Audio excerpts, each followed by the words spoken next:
MRT study के YouTube channel पर आप सबों का स्वागत है। आज मैं फिर से आप सबों के बीच लेके आया हूं एक नया वीडियो जो प्रॉफिट एंड लॉस से क्वांटिटी आधारित 10 प्रश्नों पर है। तो चलिए शुरू करते हैं। आज का पहला क्वेश्चन है, एक दुकानदार 1 रुपये में 5 कलम खरीद कर उतने ही रुपये में 6 कलम बेच देता है, प्रतिशत लाभ या हानि ज्ञात करें। क्वेश्चन कह रहा है, एक दुकानदार है 1 रुपये में 5 कलम खरीद के लाता है, 5 कलम खरीदता है, ये कॉस्ट प्राइस हो गया उसका, और 1 रुपये में 6 कलम को बेच देता है, ये क्या हो गया उसका सेलिंग प्राइस हो गया। क्वेश्चन क्या कह रहा है और दुकानदार के साथ क्या हुआ, इस चीज को समझिए। 1 रुपये में 5 कलम खरीदता है और 1 रुपये में 6 बेचता है। इसका क्या मतलब है, 5 कलम को खरीदने में उसको जितना भी रुपया लगा, 6 कलम बेचने पर वो पैसे मिल पा रहा है। इसका मतलब है कि उसको 1 कलम का क्या है, नुकसान है। 1 कलम का क्या है, नुकसान है। 1 कलम का दुकानदार को लॉस हो रहा है। कितने कलम बेचने पर लॉस हो रहा है, 6 कलम बेचने पर लॉस हो रहा है। तो 1 कलम का लॉस होता है 6 पे, तो परसेंटेज में कन्वर्ट करने के लिए हम क्या करेंगे, 100%, 100 से मल्टीप्लाई करेंगे। और हम लोग जानते हैं कि 1/6 की वैल्यू होती है 16.66 प्रतिशत, जो कि हमने प्रतिशत में पढ़ा है। और ये क्या है, लॉस है, लॉस है। Correct answer is B. Next question को देखते हैं। नेक्स्ट क्वेश्चन है, 4 रुपये की 3 पेंसिल खरीदी गई और 3 रुपये की 4 पेंसिल बेची गई, लाभ और हानि प्रतिशत क्या है। ये क्वेश्चन और उस क्वेश्चन को अगर कंपैरेटिव एनालिसिस करेंगे तो डिफरेंस आप पाएंगे कि वहां पे रुपया सेम दिया गया था और यहाँ पे रुपया को क्या कर दिया गया है, अलग कर दिया गया, बस माइनर सा डिफरेंस ये है। तो इस क्वेश्चन को देखते कैसे सॉल्व करते हैं। तो पहली बात, 4 रुपये में 3 पेंसिल खरीदी गई, तो 4 रुपये का 3 पेंसिल खरीदा गया है, 4 का 3 पेंसिल खरीदा गया, ये क्या है, कॉस्ट प्राइस है। और 3 का 4 पेंसिल बेचा गया है, 3 रुपये में 4 पेंसिल को बेच दिया गया, ये क्या है, सेलिंग प्राइस है। अब देखिए उस क्वेश्चन और इस क्वेश्चन में माइनर डिफरेंस ये है, यहाँ पे रुपया दोनों सेम था, वहां पे 1 रुपये की बात किया था बेचते समय भी और खरीदते समय भी, बट यहाँ पे क्या क्या रुपया को अलग कर दिया। ये क्वेश्चन का ट्विस्ट है और इस ट्विस्ट से हम घबराएंगे नहीं, हम इसको सॉल्व करेंगे और उतने ही बेहतरीन तरीका से सॉल्व करेंगे। हम बहुत ही इजी वे में हम क्या करेंगे, रुपया को सेम कर लेंगे।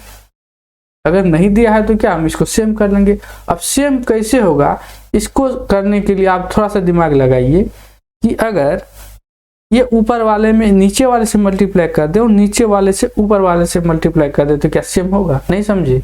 हमारे कहने का मतलब ये है कि यहाँ पे अगर हम 3 से मल्टीप्लाई कर दे और यहाँ पे अगर 4 से मल्टीप्लाई कर दे तो क्या इक्वल हुआ, हो गया बिल्कुल।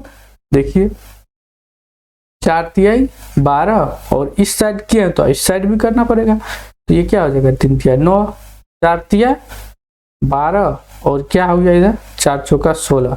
अब देखिए ये क्या हो गया, रुपया सेम हो गया, मतलब 12 रुपये में 9 खरीदता है और 12 रुपये में 16 बेचता है। इसका मतलब फिर क्या हो गया, उसको 7 का लॉस हो गया। कितने पे, 16 बेचने पे, 7/16। इसको आप सॉल्व कर सकते हैं। इसको सॉल्व करेंगे, इसको सॉल्व करने के लिए क्या करना पड़ेगा, 1/16 की वैल्यू क्या होती है, 6.25 प्रतिशत। तो 7/16 की वैल्यू क्या होगी, 6.25 इंटू 7, मल्टीप्लाई करके देखिए, 25, 7×5 = 35, सॉरी 7×5 = 7, 9 14 3 17, मतलब लास्ट में 75 एक ही ऑप्शन है, ये इज करेक्ट। नेक्स्ट क्वेश्चन देखते हैं।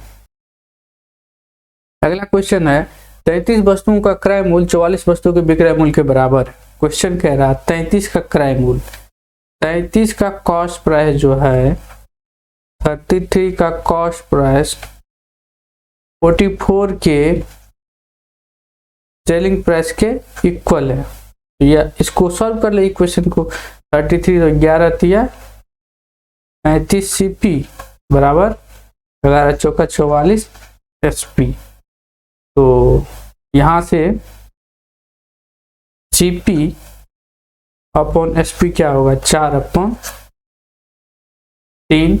कॉस्ट प्राइस 4 है, सेलिंग प्राइस 3 है, क्या हो गया, 1 कम हो गया, 1 का कमी आ गया कितने पे, 4 पे, 1/4, 1/4 में 25%। नेक्स्ट क्वेश्चन देखते हैं। 44 किताब बेचने पर 22 किताब के विक्रय मूल्य के बराबर लाभ प्राप्त होता है, तो लाभ या हानि ज्ञात करिए। दोस्तों ये क्वेश्चन किसी भी परीक्षा के दृष्टिकोण से बहुत ही महत्वपूर्ण है। हर क्वेश्चन, ये 1 नंबर का क्वेश्चन जरूर किसी न किसी पेपर में आता ही रहता है हर साल।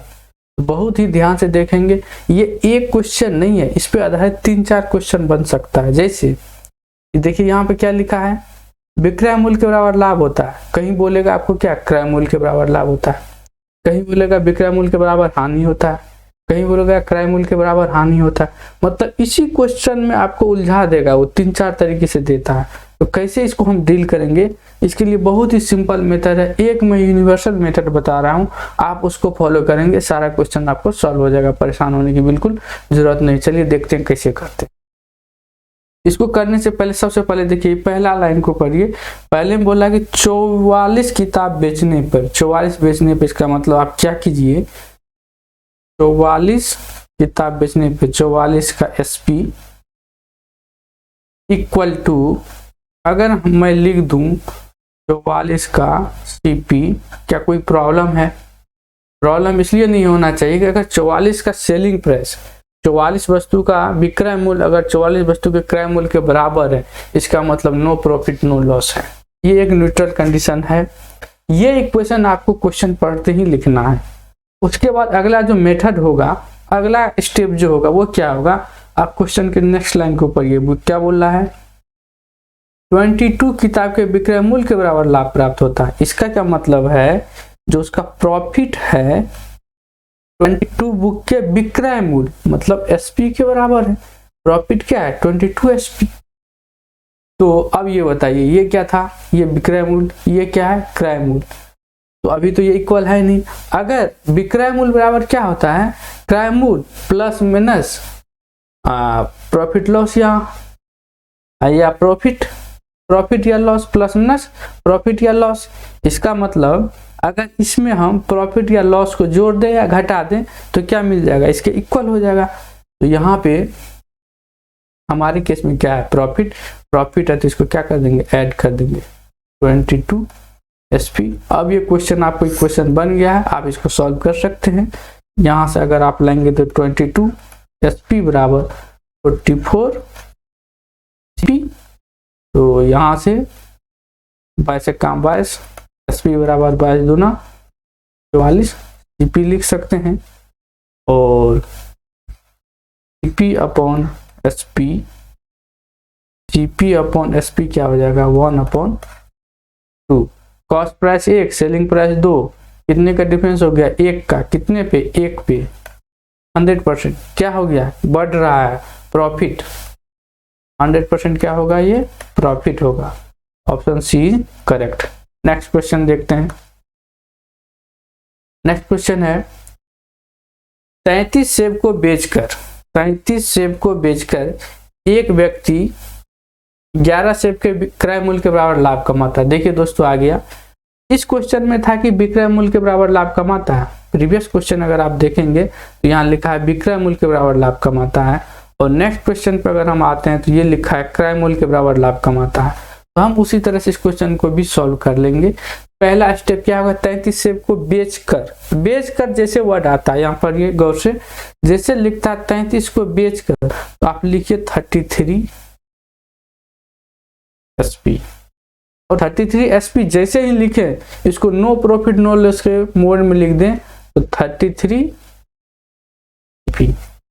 ये एक बात हो गया। अब क्या करेंगे, हम नेक्स्ट पढ़ेंगे आगे क्या करा, 11 सेब के क्रय मूल्य के लाभ के बराबर है। मतलब लाभ क्या है उसको, 11 सेब का क्रय मूल्य मीन्स कॉस्ट प्राइस, मतलब उसका प्रॉफिट कितना है 11 CP।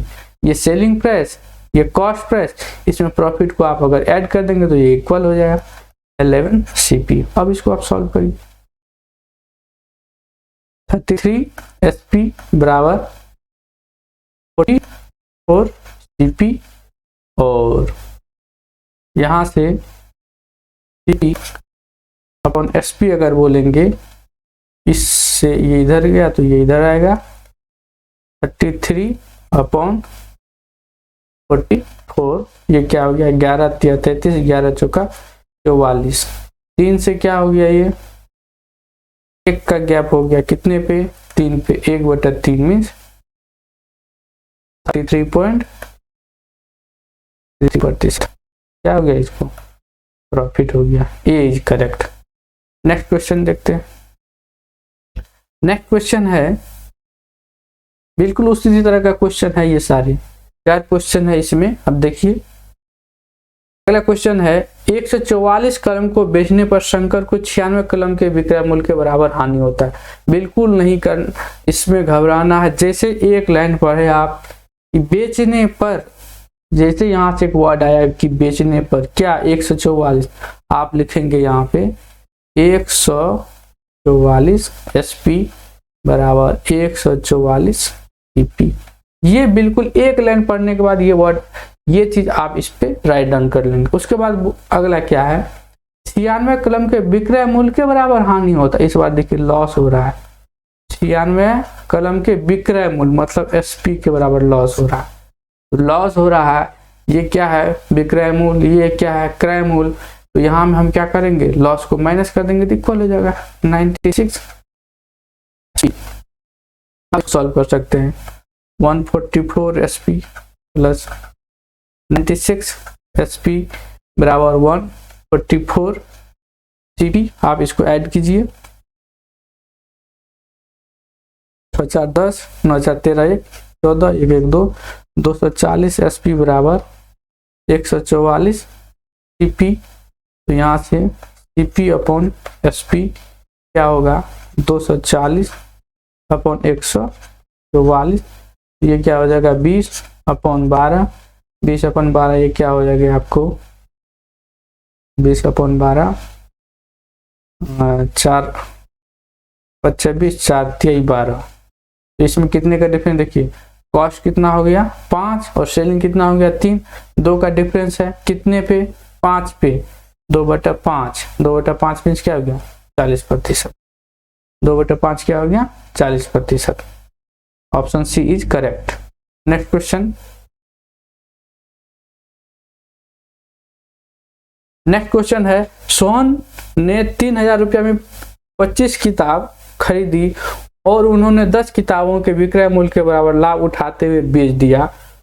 तो एक किताब का विक्रय मूल्य ज्ञात करिए। एक किताब का विक्रय मूल्य पूछ रहा है क्वेश्चन के अकॉर्डिंग कि 10 किताब के विक्रय मूल्य के बराबर लाभ होता है और पूछ रहा है एक का। तो सपोज हमने मान लिया एक बुक का जो है x है, तो 10 बुक का, तो 10 का SP कितना हो जाएगा 10x। बेसिक बात है दोस्त, अगर 10x का प्रॉफिट है तो 3000 रुपया में खरीदा है, इसका मतलब उसका सेलिंग प्राइस क्या होगा 3000 प्लस 10x। ये कितने का होगा 25 किताब को 3000 प्लस 10x में बेच देगा वो। लेकिन हमको निकालना है एक का, एक के निकालने के लिए क्या करेंगे, इसमें 25 से आप डिवाइड करेंगे। तो ये एक का क्या निकलेगा सेलिंग प्राइस, और एक का सेलिंग प्राइस हमने माना है कितना x।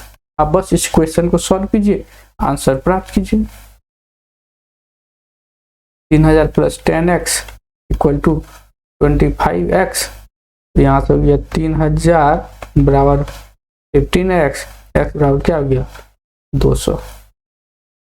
तो मतलब एक का विक्रय मूल्य आया है ये, और पूछ क्या रहा एक का ही विक्रय मूल्य पूछ रहा, का मतलब option is correct.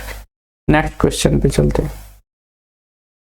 Next question है, एक वस्तु को इतना प्रतिशत लाभ पे बेचता है और उसी वस्तु को इतना % लाभ पे बेचता है, तो 20 का अंतर आता है। मतलब एक बार 33 से 1/3% लाभ पे बेचा, और उसी को अगर देखता है कि 16 से 2/3% लाभ पे बेचता है, तो दोनों के विक्रय मूल्य के बीच का अंतर जो है क्या है 20 है। तो क्वेश्चन तो सॉल्व हो गया ये, मतलब इन दोनों का डिफरेंस क्या है 20 है। तो थोड़ा सा ये परसेंटेज कॉम्प्लिकेटेड है, तो हम यहाँ पे क्या करेंगे, इसके फ्रैक्शन वैल्यू से सॉल्व करने की कोशिश करेंगे। तो फ्रैक्शन वैल्यू के लिए आपको पता होगा 33 1/3 प्रतिशत की वैल्यू होती है 1/3 और 16 सही 2/3 प्रतिशत की वैल्यू होती है 1/6। अब क्या बोल रहा है क्वेश्चन के अकॉर्डिंग, दोनों में अंतर है कितने का, 20 का। 20 का अंतर है तो 1/3 - 1/6 इक्वल टू 20। कोई ये कह सकता है सर आप 1/6 - 1/3 क्यों नहीं कर रहे हैं। तो दोस्त समझने वाली बात ये है कि दोनों में कौन सा ज्यादा है, 16% या 33%। तो 33% ज्यादा है तो उसमें से रिड्यूस करना पड़ेगा, ना कि 16 से हम रिड्यूस करेंगे। क्लियर होना चाहिए। तो इसका एलसीएम 2 - 1 20। 1/6 की वैल्यू कितना आ गया 20, मतलब 1 की वैल्यू क्या है 20। निकालना है कॉस्ट प्राइस, तो कॉस्ट प्राइस नीचे वाला था 6 का वैल्यू कितना हो जाएगा 20 × 6 120। 120 कहाँ है, B number. Correct answer is B. चलिए नेक्स्ट क्वेश्चन देखते हैं। अगला क्वेश्चन है, एक विक्रेता 14 रुपये में 5 नींबू की दर से नींबू बेचता है, जिससे उसे 40% का लाभ होता है। तो 1 दर्जन नींबू कितने रुपये में उसने खरीदा था, मतलब कॉस्ट प्राइस पूछ रहा है। कह रहा है कि 5 रुपये में 14 नींबू को क्या करता है, वो बेचता है। ये दोस्त ध्यान देंगे सेलिंग प्राइस है, तो एक नींबू का सेलिंग प्राइस कितना होगा 14/5 रुपया। एक का सेलिंग प्राइस 14/5 है। क्वेश्चन को आगे अगर पढ़ेंगे तो बोल रहा है कि ये 40% लाभ है। 40% लाभ मीन्स क्या 140%। इसका मतलब ये क्या दिया है मेरे दोस्त, 140% की वैल्यू दिया है 14/5। यहाँ से अगर देखेंगे तो ये 10 टाइम्स में ये कैंसिल हो रहा है, तो यहाँ से क्या हो जाएगा 10% इक्वल टू क्या लिख सकते हैं 1/5। तो 50% बराबर क्या होगा 1, तो 100% बराबर क्या होगा 2। मतलब एक का क्रय मूल्य 100%, ये क्या निकालने हैं हम क्रय मूल्य निकालने हैं। 100% मीन्स क्रय मूल्य, तो एक का सीपी कितना हो गया 2 रुपया। पूछ कितने का रहा है 1 दर्जन, मतलब 12 का, तो 12 × 2 बराबर 24 रुपये। Answer C. नेक्स्ट क्वेश्चन देखते हैं। नेक्स्ट क्वेश्चन है मेरे दोस्त, एक वस्तु को 15% लाभ पे बेचा गया। एक वस्तु को 15% लाभ पे बेचा गया, यदि उसे 27 रुपये अधिक मूल्य पे बेचा जाता तो 20% का लाभ होता, तो वस्तु का क्रय मूल्य क्या होगा। बहुत ही सिंपल क्वेश्चन है कि बोल रहा है कि 15% लाभ पे एक विक्रय मूल्य मिलेगा और 20% पे भी एक विक्रय मूल्य मिलेगा। दोनों के बीच का डिफरेंस कितना 27 रुपया। तो इनडायरेक्टली यही कह रहा है ना। परसेंटेज में आप इसकी डिफरेंस देखिए 20% माइनस 15%, कितना है ये 27 रुपया का डिफरेंस है। अगर लाभ ही है तो लाभ के केस में मतलब 5% का वैल्यू क्या है ये पता है। हमको पूछ रहा है वस्तु का क्रय मूल्य ज्ञात का, मतलब 100% मीन्स यहाँ से आप 1% की वैल्यू निकाल लेंगे 27/5। 100% की वैल्यू क्या होगा 5 गुना 100, यहाँ से ये गया 20 टाइम्स 27 गुना 20, 7 दूना 14, 2 दूना 4, 1 27 दूना 54, 540। Option C correct. दोस्तों इसी के साथ मेरा ये वीडियो यहीं पे समाप्त होता है। अगर मेरा आपका ये काम पसंद आता है और ये वीडियो पसंद आता है तो चैनल को लाइक एंड सब्सक्राइब करना ना भूलें। धन्यवाद। तो मिलते हैं नेक्स्ट वीडियो में।